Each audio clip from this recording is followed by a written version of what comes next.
नमस्कार साथियों, स्वागत है आपका एचपी स्टडी क्लब पर। मैं हरिओम सिंह स्वागत करता हूं आपका हमारे YouTube channel HP study club पर। चलिए, तो मैं आज आपको फिजिक्स के कार्य शक्ति और ऊर्जा इस चैप्टर के बारे में समझाऊंगा। कार्य कार्य क्या होता है? कार्य होता है बल तथा बल के द्वारा किए गए विस्थापन का गुणनफल। बल तथा बल के द्वारा किए गए विस्थापन के गुणनफल को कार्य कहते हैं।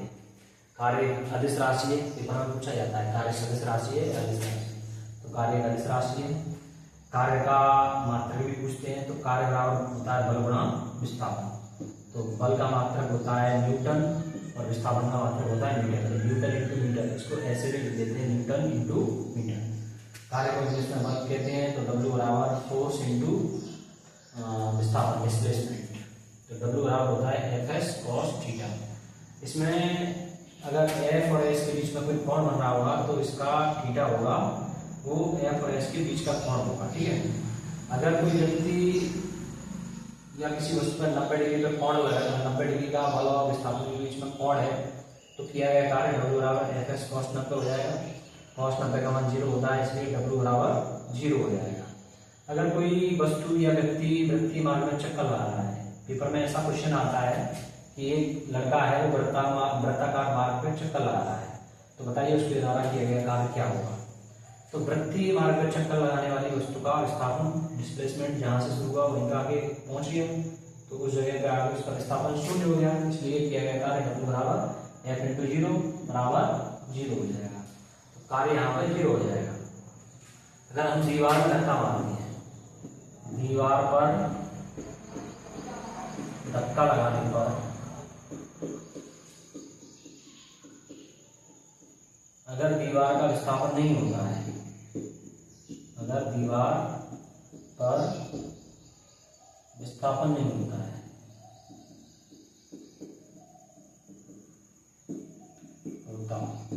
तो किया गया कार्य 0 होता है। किया गया कार्य बराबर 0। क्यों? क्योंकि दीवार में धक्का मारने पर अगर दीवार में थोड़ा भी हिलडुल नहीं रही है, उसका विस्थापन 0 हो रहा है, तो किया गया कार्य भी 0 होगा। ठीक है, चलिए, तो अगला टॉपिक है हमारा शक्ति।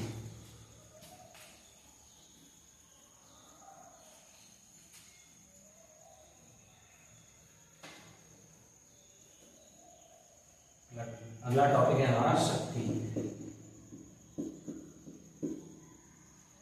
तो इसकी परिभाषा है कार्य करने की दर को शक्ति कहते हैं। शक्ति कहते हैं, पावर इंग्लिश में बोलते हैं इसको। शक्ति किसे कहते हैं? कार्य करने की दर को एकांक समय में किया गया कार्य शक्ति कहलाता है। ये इसकी दूसरी परिभाषा है। तो शक्ति बराबर होता है कार्य बटे समय। कार्य का मात्रक होता है जूल और शक्ति समय का मात्रक होता है सेकंड। तो इसका ऐसे ही मात्रक हो जाएगा जूल प्रति सेकंड। ये इसके पेपर में कई बार आया क्वेश्चन है, एमपी फॉरेस्ट जो इसके पेपर में मैंने 5 बार दिया था, 5 बार क्वालिफाई किया है, तो उसमें यही बताया गया। कई बार आया है क्वेश्चन, शक्ति का ऐसे मात्रक क्या होता है, कार्य का ऐसे मात्रक क्या होता है, ये सदिश राशि है कि अदिश राशि है। तो P बराबर होता है W अपॉन T और बराबर वर्क अपॉन टाइम। ठीक है, मात्रक होगा जूल प्रति सेकेंड। ठीक है, अच्छा, इसके अन्य मात्रक भी हैं। एक अश्व शक्ति होता है, अश्व शक्ति, इसको इंग्लिश में हॉर्स पावर बोलते हैं। हॉर्स पावर, अश्व शक्ति को इंग्लिश में हॉर्स पावर कहते हैं, एचपी। इसमें शक्ति बताई जाती है, जैसे इंडियन में सीसी में आने लगा है, तो पहले हॉर्स पावर नहीं आते थे इंडियन। तो अश्व शक्ति, एक अश्व शक्ति में 746 वाट होता है। एक हॉर्स पावर में कितने वाट होते हैं? 746 वाट। और इसका 1 किलोवाट भी होता है, किलोवाट। जो किलोवाट है ना, ये भी शक्ति का ही मात्रक है। इसमें 1000 वाट होते हैं। 1 किलोवाट में कितने वाट होते हैं? 1000 वाट होते हैं। किलोवाट हॉर्स पावर ये भी इसी के मात्रक है, ठीक है। वाट भी इसी का मात्रक है। जूल प्रति सेकंड इसका ऐसा ही मात्रक होता है। ऐसा ही मात्रक क्या है? ऐसा ही मात्रक जूल प्रति सेकंड, ठीक है। नेक्स्ट है टॉपिक हमारा ऊर्जा। चलिए तो ऊर्जा के बारे में भी पढ़ लेते हैं।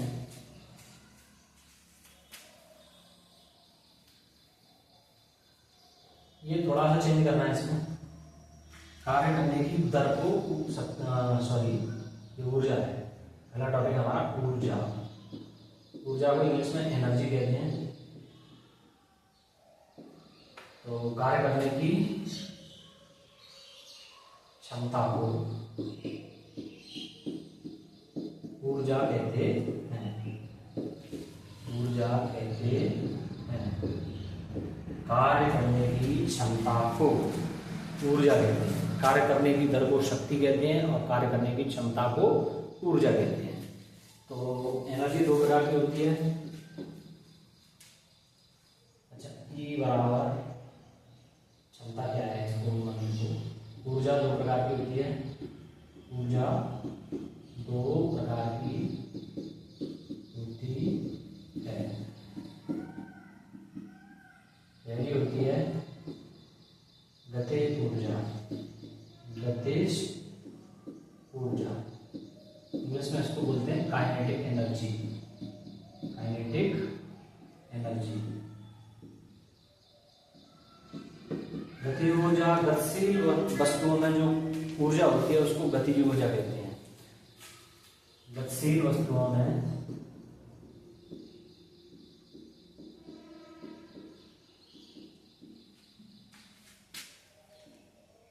होने वाली ऊर्जा को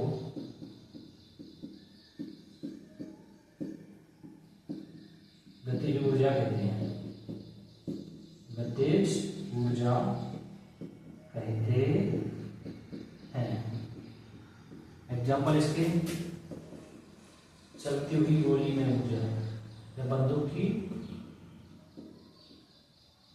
से निकली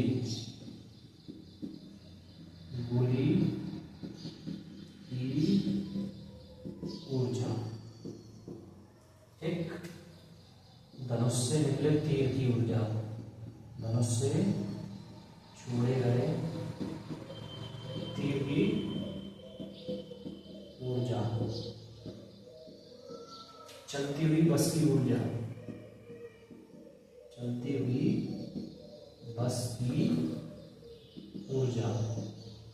ये सब गतिज ऊर्जा के एग्जाम्पल होते हैं। जो भी गतिशील वस्तु होती हैं उनकी ऊर्जा को गतिज ऊर्जा कहते हैं। चलती फिरती वस्तु की ऊर्जा गतिज ऊर्जा, ठीक है। इसका के बराबर फॉर्मूला होता है 1/2 mv²। के बराबर हाफ mv²। के फॉर काइनेटिक एनर्जी बराबर 1/2 mv²। यहाँ m होता है वस्तु का द्रव्यमान। m वस्तु का द्रव्यमान है और v है वेग, वस्तु का वेग। जितनी स्पीड से वस्तु जा रही है तो वेग का स्क्वायर करते हैं और द्रव्यमान का हाफ करते हैं, ठीक है। अगर वस्तु का द्रव्यमान ज्यादा है और वेग भी ज्यादा है तो गतिज ऊर्जा भी ज्यादा होगी, ठीक है।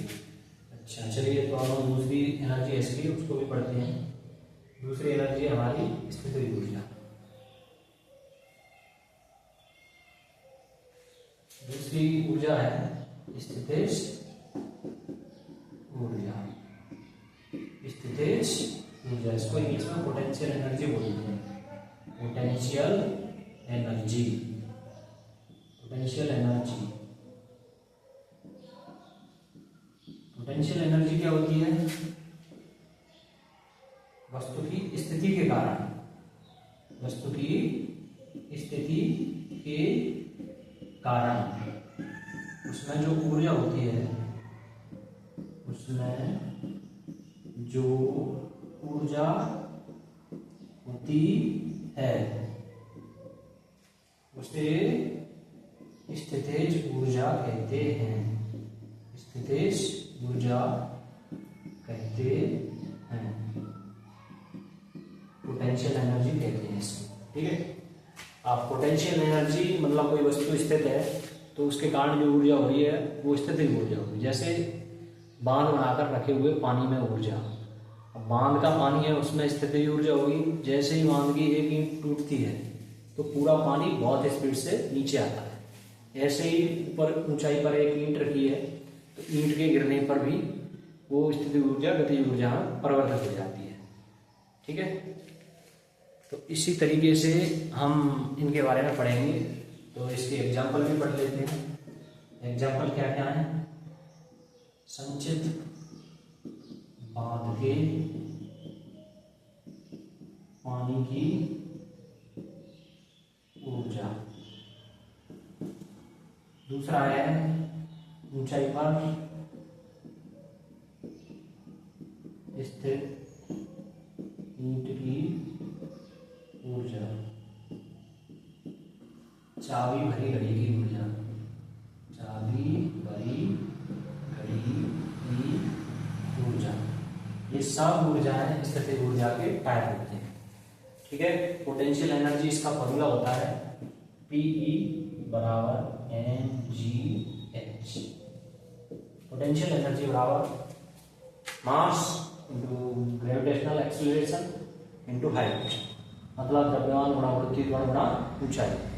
इसमें ऊंचाई होती है, ऊंचाई पर रखी वस्तु में गतिज स्थितिज ऊर्जा होगी। तो इसमें m तो वही द्रव्यमान हो गया, मास हो गया। मास को इंग्लिश में हिंदी में कहते हैं द्रव्यमान। ठीक, दूसरा है g वृत्तीय त्वरण, वृत्तीय त्वरण, और हाइट h होगी हाइट, ऊंचाई। ठीक है, तो ये भी इस पर भी आधार न्यूमेरिकल क्वेश्चन आ जाते हैं। अगर आप कहोगे तो मैं इनके आधार पर जो न्यूमेरिकल्स होते हैं उनको भी करा दूंगा। चलिए, तो अगला टॉपिक है हमारा ऊर्जा संरक्षण का नियम।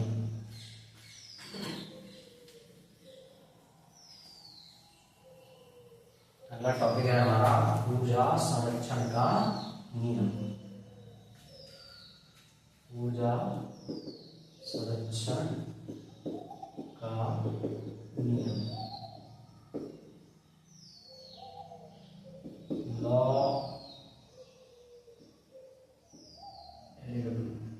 Of energy conservation.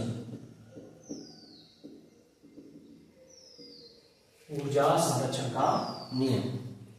ऊर्जा संरक्षण का नियम कहता है कि ऊर्जा को ना तो उत्पन्न किया जा सकता है और ना ही नष्ट किया जा सकता है, केवल एक रूप से दूसरे रूप में परिवर्तित किया जा सकता है। ठीक है, तो ऊर्जा ना तो उत्पन्न की जा सकती है, उत्पन्न की जा सकती है और ना ही नष्ट की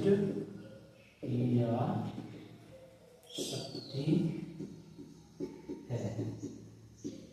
इसे केवल एक रूप से दूसरे रूप में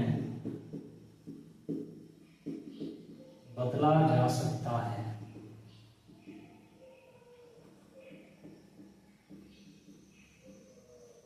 Energy can neither be created nor be destroyed. It can be changed into one form to another form. ये ऊर्जा संरक्षण का नियम है। आज इसकी कुछ यंत्र हैं जो ऊर्जा संरक्षण के नियम पर कार्य करते हैं।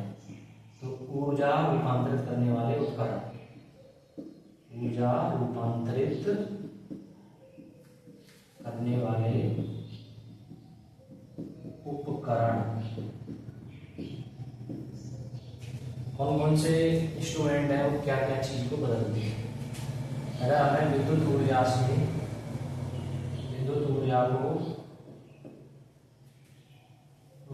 मैकेनिकल एनर्जी में, मशीन ऊर्जा में या यांत्रिक ऊर्जा में, यांत्रिक ऊर्जा में बदलना है, यांत्रिक ऊर्जा में बदलना है। विद्युत ऊर्जा को यांत्रिक ऊर्जा में बदलना है तो विद्युत मोटर का काम करेगी। विद्युत मोटर, लाइट से चक्की चला लो, या फूटी फूटने वाली मशीन चला के कुछ भी चला लो, वो विद्युत ऊर्जा को यांत्रिक ऊर्जा में बदलती है। अगला है यांत्रिक ऊर्जा को विद्युत ऊर्जा में कौन बदलेगा? यांत्रिक ऊर्जा मैकेनिकल एनर्जी, इसको इलेक्ट्रिक एनर्जी में कौन बदलेगा? विद्युत ऊर्जा में। विद्युत ऊर्जा में आप सोचिए इसको, जनरेटर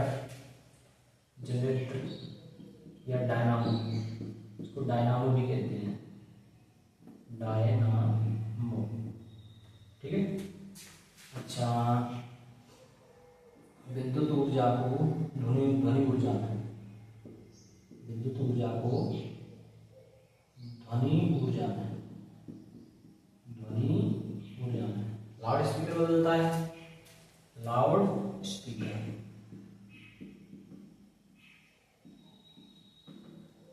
अच्छा, ध्वनि ऊर्जा को विद्युत ऊर्जा में बदलता है, ध्वनि ऊर्जा को विद्युत ऊर्जा में, विद्युत ऊर्जा में।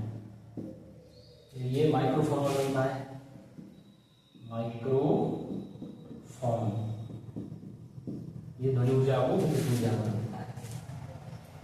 अच्छा, रासायनिक ऊर्जा को विद्युत ऊर्जा में कौन बदलेगा? रासायनिक ऊर्जा, इसको विद्युत ऊर्जा में कौन बदलता है?